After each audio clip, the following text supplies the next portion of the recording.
J'ai l'impression d'avancer avec l'acier comme si j'étais avec lui pour combattre quelque chose d'autre.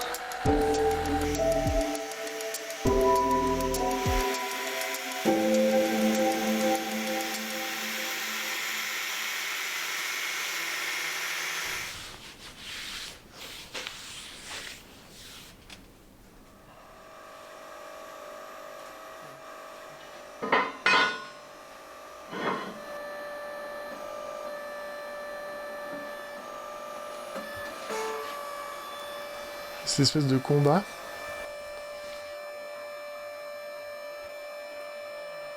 Je le vis avec le métal, un peu comme on le vit avec la vie en général. C'est une manière d'aller au fond des choses.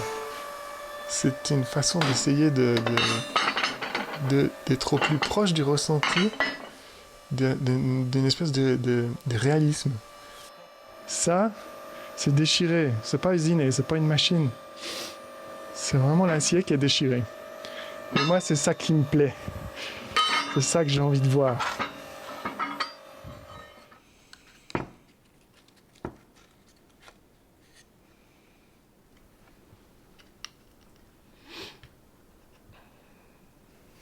Ouais, c'est tellement beau.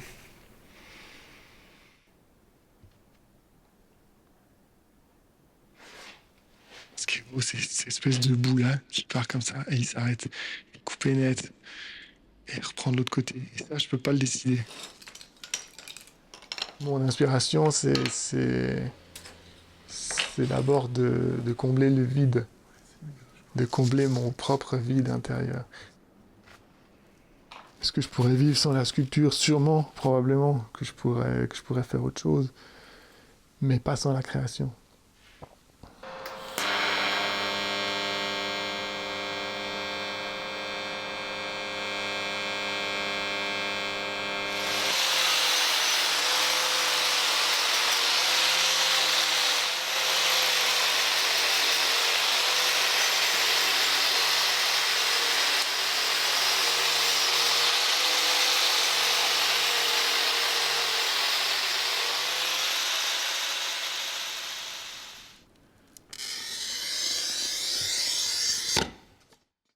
C'est des techniques qui allient le verre et l'acier.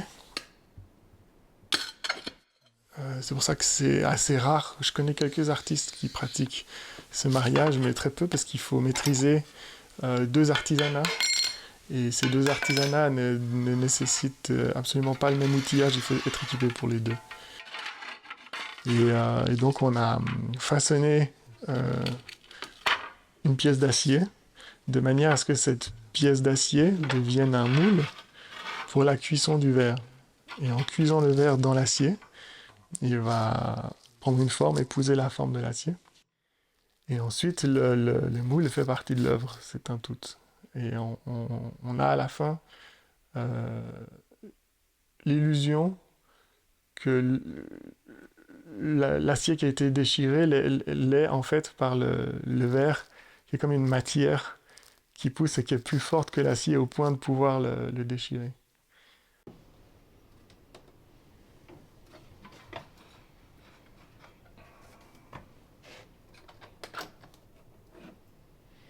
Donc là, il faut lancer la cuisson, rester à côté, surveiller, parce que le moment où le verre commence à couler par l'ouverture, il faut arrêter de chauffer tout de suite, sinon il descend au fond du four.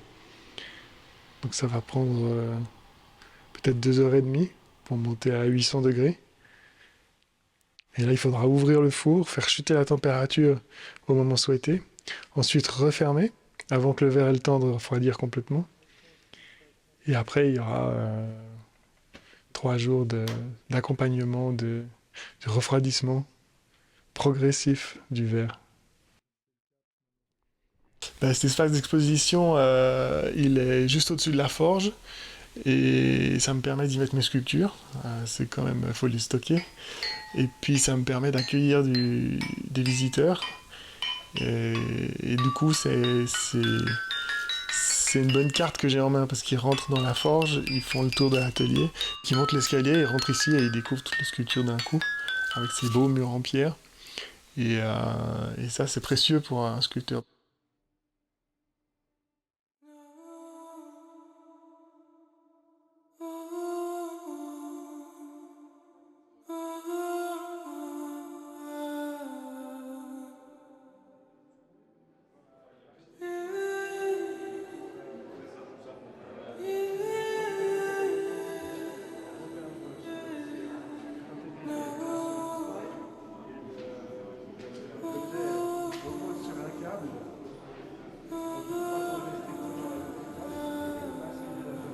Par rapport au vernissage et au public et aux gens qui viennent voir mon travail,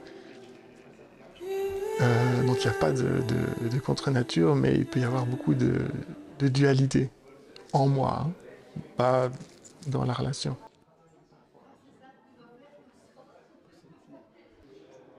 Parce que finalement, j'ai pas le choix d'exposer. J'ai jamais pratiqué la sculpture en vue d'exposer ou dans ce but-là. Mais il faut le faire pour que l'atelier vive et pour continuer à faire d'autres sculptures. Par rapport à ma sensibilité, ben, la dualité, elle est là, c'est-à-dire que c'est toujours intrusif, parce que c'est beaucoup trop intime pour moi. Mais en même temps, je reçois tellement de reconnaissance et de compliments des gens qui viennent voir mon travail. Et je pense, pour finir, je pense qu'en tant qu'artiste, on est tous un peu blessés. On a manqué de reconnaissance. Donc en fait, on a besoin de rattraper le temps perdu. Donc la reconnaissance qui nous a manqué quand on était gamin, on en est avide.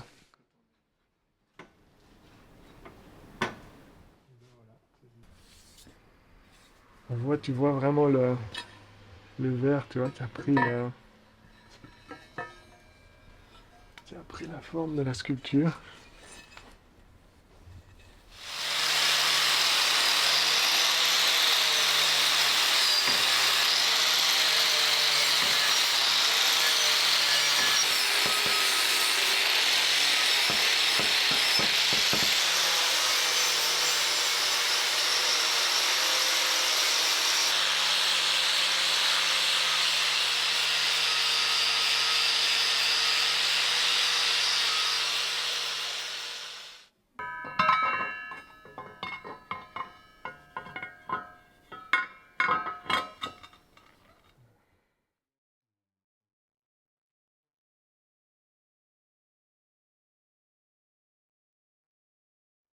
En général, c'est le milieu de la nuit. Je m'ouvre une bière, je me sers un verre, j'ai ma chaise qui est là. Et puis je prends tout le temps nécessaire d'appréhender l'objet terminé.